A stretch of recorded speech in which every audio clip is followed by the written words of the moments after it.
Welcome back to Hayward Field. We got the road to Rio covered. We'll have gymnastics following us today. Tomorrow, more track and field from Hayward Field. Then on Sunday, we'll wrap up the trials here in Eugene and take you to San Jose for the conclusion of the women's gymnastics trials. That 5-woman Olympic team will be named after Sunday night's competition. And all the trials coverage can be streamed live on the NBC Sports app. Just over 3 laps to go, and Evan Jager, the favorite, has taken control of the race. Cabral is in second place, and Furlick is in third. Tommy went to the lead a little more than a lap ago. He opened up a pretty big gap, and then he stepped off the gas. He wanted to have a clear look at the hurdles, get out of trouble. He brought the pace down, though, from 8:50 to 8:40. Now it's a little over 8:20. So he's getting into a territory that not all that many people in the field can even run. And of course, when you do it with a fast and then slow and then fast pace, it's even harder to do. We talked about Jager as a steeplechaser. He's very dynamic. He jumps well off the ground. He's good at changing rhythm in between the hurdles. He's flexible and coordinated, and I hear he's a pretty good swimmer as well. You would think that he takes the water jump pretty easily. So, what are the attributes of a top steeplechaser? Are you a better hurdler or a better sprinter in between the hurdles? I think basically you have to be a great middle distance runner. If you're not, you're never going to make it. But I think the guys that work on the hurdles a lot, like Jager, really have an advantage. What he's been working on up at altitude in Park City is on his closing lap. That's where he's been vulnerable to the Kenyans. They can change pace over the last lap and run away from him.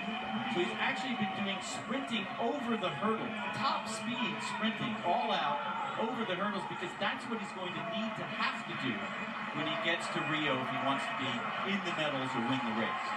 So Jager leading, only Cabral able to stay with him at the moment. Cabral is in third, then Andy Beyer.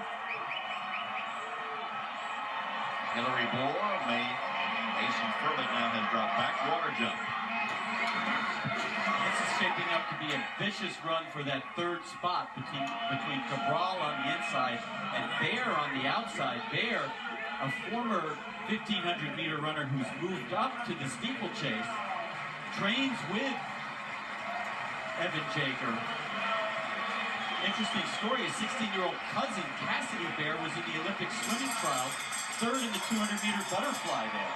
Final lap, it's Jager, Cabral, and Beyer, as Cabral has dropped back to fourth. Down the back straightaway. Barrier, Jager still in front. Does he have a chance to win gold in Rio? I think he does. The Kenyans, of course, are sending a very strong team. Kenyans have been all dominant, had the 91 of the 100 fastest times ever running this event. But he's going to need to be able to sprint over the closing stages of the race. Here, and of course. And a fall at the water jump. It was Cabral, I believe. Jager, now Bohr in second place. Beyer third, but Cabral now passes him. Jager in front. Bohr in second, and Cabral takes over third for that final spot on the team. Here's Jager to win his 5th straight U.S. championship. Bohr in second, and Cabral is third. No shortage of action over the last 200 meters, Tom.